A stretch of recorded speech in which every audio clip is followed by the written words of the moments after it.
The first thing is I hire people way smarter than I am. And I'm not the one who has to be creative a lot of the time. So if there's a problem, I'm lucky that I've got a group of people that spend all day focusing on very, very small problems within the organization that tend to be able to come up with solutions faster than I can. Secondarily, I tend to have to walk away sometimes, take a night off, or, hang out with my friends, or go to dinner with my girlfriend, or do something that's the exact opposite of running the business. And then lastly, having a network of friends that are also building companies is super helpful. So part of this creative rut is probably because you just haven't found something that you're really passionate about and you care about solving. And I know that for me, where I'd like to end up in 10 years time with my career is being an entrepreneur. And people will ask me like, oh, so what do you want to be an entrepreneur about? And I answer like, if I knew what that was, I would do it already.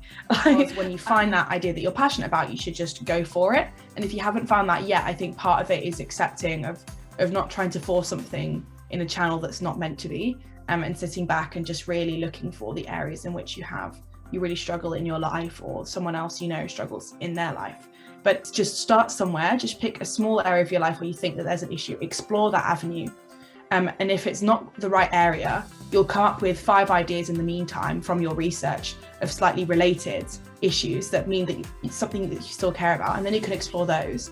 And maybe out of those, only one of them seems like moderately viable, and then you go and realize that actually this is moderately viable but not really profitable. Let's try these 5 ideas that I've come up in the meantime. And as you expand, you'll end up finding something eventually that strikes on a pot of gold.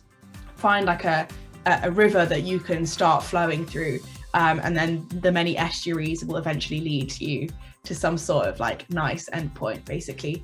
But also don't beat yourself up over ideas that you feel aren't getting you anywhere, because everything is a snowball effect. You're not just going to arrive at the end course. You've got to go through sort of a creative destruction to get there.